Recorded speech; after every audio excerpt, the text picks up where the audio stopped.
नमस्ते, जय श्री महाकाल। मैं दीपमाला पाटीदार आपका अपने चैनल पर स्वागत करती हूँ। आशा करती हूँ आप सब कुशल मंगल होंगे। मैं हर रोज आपके लिए शिव पुराण के अध्याय का पाठ लेकर आ रही हूँ। आशा करती हूँ आप सब इसका आनंद ले रहे होंगे। तो आइए, कल जहाँ हमने हमारी शिव पुराण को विराम दिया था, हम उसे आज वहीं से शुरू करेंगे। 41वां अध्याय, शिव जी की अनुपम लीला। मैना बोली, नारद जी, मैं शिव को इस समय देखना चाहती हूँ, जिन्हें पाने की इच्छा से पार्वती जी ने कठोर तप किया था। यह कहकर तुमको साथ लेकर चंद्रशाला की ओर चल पड़ी।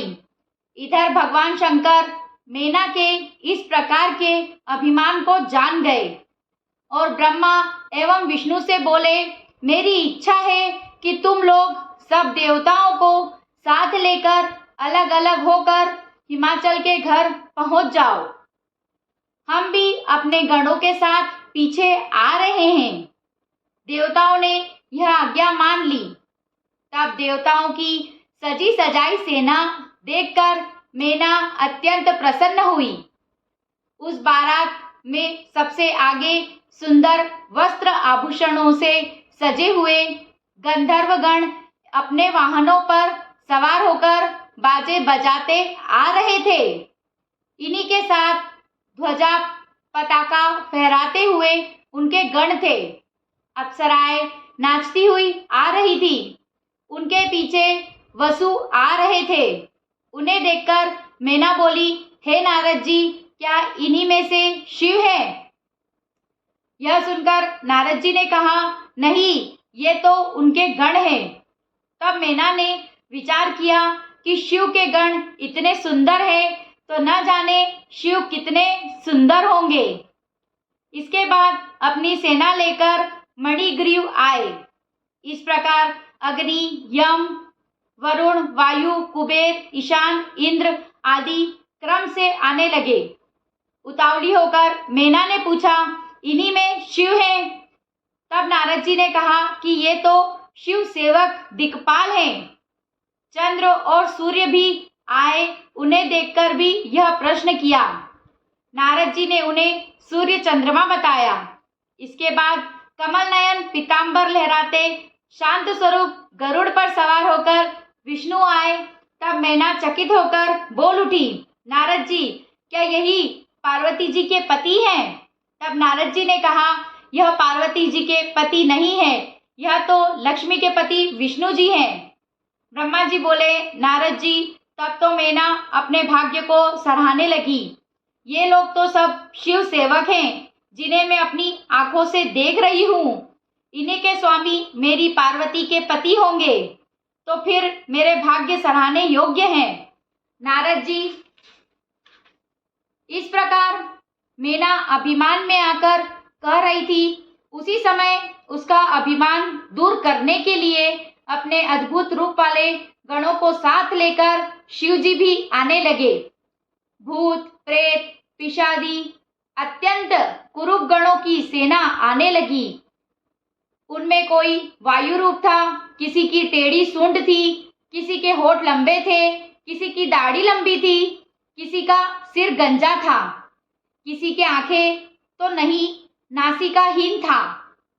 कोई दंड पोष लिए हैं, कोई औंधा होकर चल रहा है, कोई वाहन की पूंछ की और मुंह करके बैठा है, तो कोई वाहन की गर्दन पर सवार है।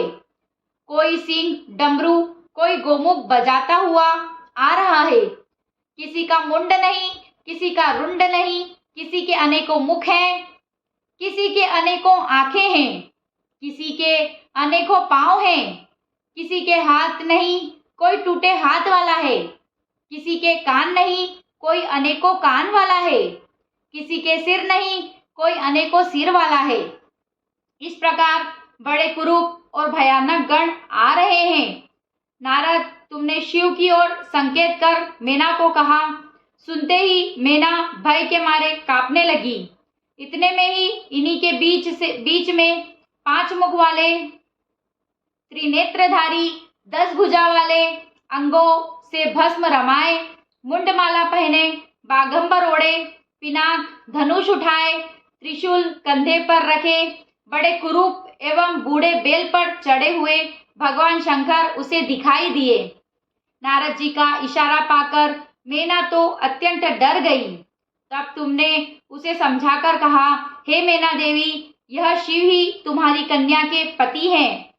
ब्रह्मा जी बोले, हे नारद जी, तुम्हारा वचन सुनते ही तेज वायु के झकोरे लगने से टूटी लता के समान मैना दुख से कांप कर पृथ्वी पर धड़ाम से गिर पड़ी और मूर्छित हो गई।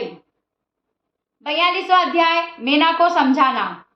ब्रह्मा जी बोले, नारद जी, यह देखकर दासियां भागकर वहां आई और अनेकों प्रकार के उपचार करके मैना की मूर्छा दूर की। मूर्छा से जागकर मैना रोने लगी। फिर तो अपने पुत्र पुत्री नारद सप्तऋषि आदि की निंदा करते हुए बोली, नारद, तूने ही मेरा सत्यानाश किया है। मेरी पार्वती को शिव का पति बनाने के लिए उकसाया, जिसके कारण इस समय हमें अत्यंत दुख भय फल प्राप्त हुआ है। हे विधाता, मैं क्या करूं? कौन मुझे इस अपार दुख से छुड़ाएगा? अब मैं किसी को मुंह दिखाने की भी नहीं रही। लोग ही मुझे क्या कहेंगे?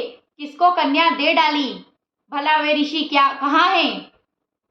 यदि मुझे दिखाई दे तो मैं उनकी दाढ़ी नोच डालूं। ब्रह्मा जी बोले, नारद जी, इस प्रकार हाय हाय करती मैना सीधी पार्वती के पास पहुंचकर उसको खोटी खरी सुनाने लगी। मैना बोली, पार्वती, तूने बड़ी भारी मूर्खता कर डाली। सूर्य, चंद्रमा, विष्णु, इंद्र आदि सुंदर देवताओं को छोड़कर नारद की बातों में आकर एक महाकुरूप शिव के पीछे कठोर तप करके तू मरती रही। तुझे समझाया गया, फिर भी हठ पर अड़ी रही। मैं तो तुझे अभी मार डालती हूँ। तुझे जीवित रखने का कोई प्रयोजन भी नहीं। मैं भी तुझे मारकर आत्महत्या कर लूंगी, भले ही मुझे नरक भोगना पड़े। इस प्रकार मैना क्रोध में बड़बड़ाती हुई हिमाचल के पास पहुंची। उस समय चारों ओर हाहाकार होने लगा।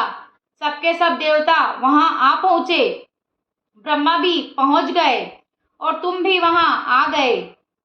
तब तुम मैना से कहने लगे, मैना देवी, तुमने शिव स्वरूप देखा ही कहाँ है? अभी जो कुछ तुमने देखा है वह तो उनकी लीला मात्र है। मैना जी, आप क्रोध को त्याग कर स्वस्थ हो जाओ, कार्य आरंभ करो। इतना सुनते ही मैना भड़क कर बोली, नीच नारद, मेरे सामने मत आ, अभी अभी यहाँ से निकल जा, मैं तुझे देखना नहीं चाहती। तब इंद्र आदि लोकपाल मैना को समझाने लगे।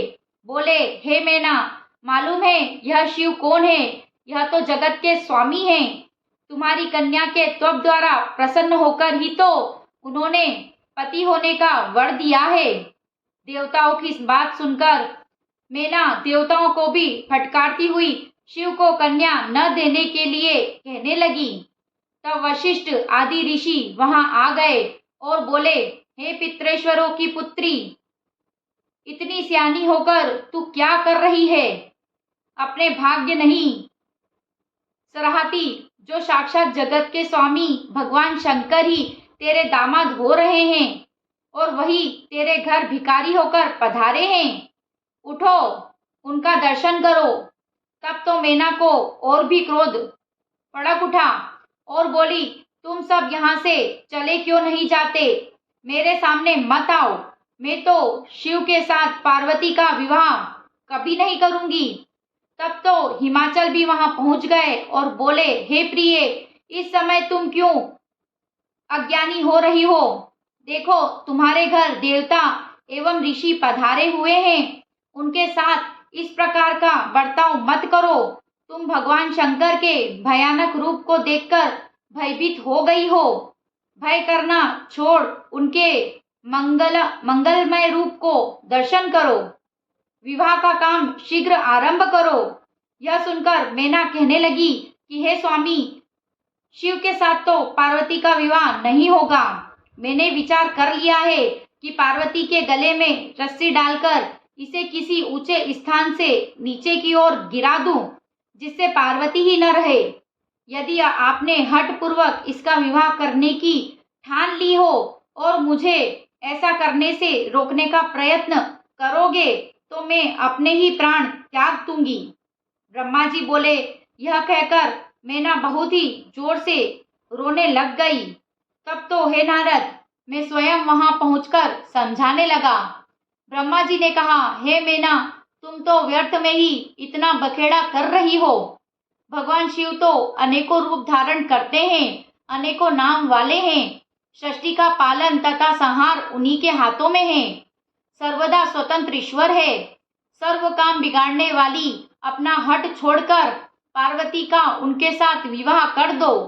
यह सुनकर रोते रोते मैना कहने लगी, बस करो पितामह, व्यर्थ झूठी प्रशंसा न करो। मैं अपनी आंखों से शिव का रूप देख चुकी हूँ। ब्रह्मा जी बोले, मैना अपने हट पर अड़ गई। तब वहां विष्णु पहुंचकर मैना को समझाने लगे। विष्णु जी ने कहा, मैना देवी, तुम तो पितरेश्वरों की पुत्री हो, धर्म का आधार लेकर चलने वाली सयानी हो। इस प्रकार हट करना तुम्हें उचित नहीं है। शिव का भी तुमने देखा ही कहाँ है। वे तो निर्गुण भी है, सगुण भी है, सुंदर भी है। सभी उनका पूजन करते हैं। वे ही सज्जनों की गति हैं। मूल प्रकृति, ईश्वर एवं पुरुषोत्तम को प्रथम इन्होंने ही रचा है। इन्हीं से ही मैं तथा ब्रह्मा उत्पन्न हुए हैं। उसके बाद सारे लोगों के हित के लिए अपनी इच्छा से भगवान रुद्र के अवतार धारण किया है। उन्हें तो विवाह से क्या प्रयोजन, केवल पार्वती के तप से प्रसन्न होकर तेरे द्वार पर पधारे हैं। अतएव अब अज्ञानमय दुख को त्याग कर शिव भजन करो, जिससे परम आनंद प्राप्त होता है। ब्रह्मा जी बोले, हे नारद जी, भगवान विष्णु के इस प्रकार समझाने पर मैना कुछ स्वस्थ हुई और कहने लगी, हे विष्णु जी, मैं शिव के साथ अपनी कन्या का तभी विवाह करूंगी जब वह अपना असली रूप धारण कर आएंगे, अन्यथा नहीं। आज की शिव कथा को हम यही विराम देंगे और अब करेंगे शिव जी की आरती।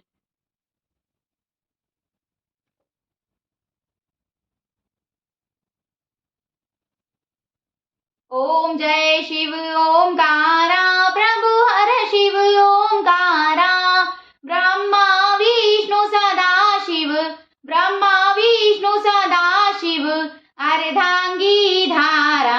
ओम जय शिव ओंकारा, एकानन चतुरानन, पांचानन राजे शिव, पांचानन राजे, हंसानन गरुडासन, हंसानन गरुडासन, विश्वाहन साजे।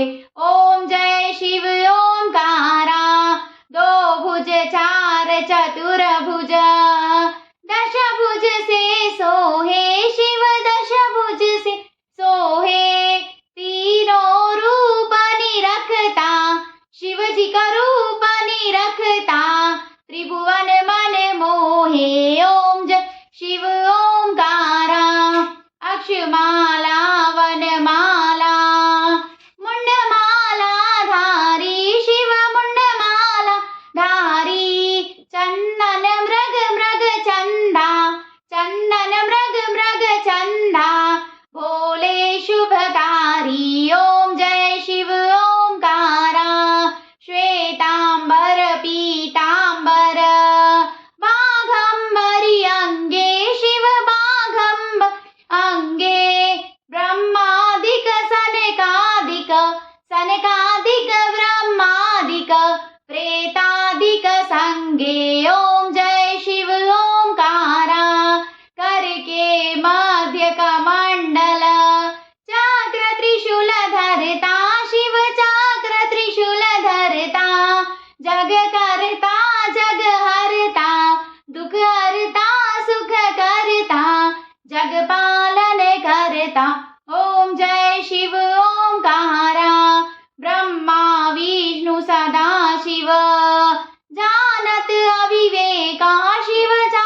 का।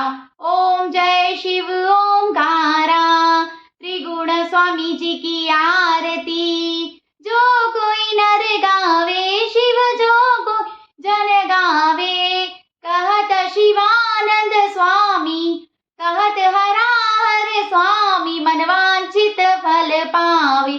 ओम जय शिव ओंकारा, ओम जय हर हर महादेव।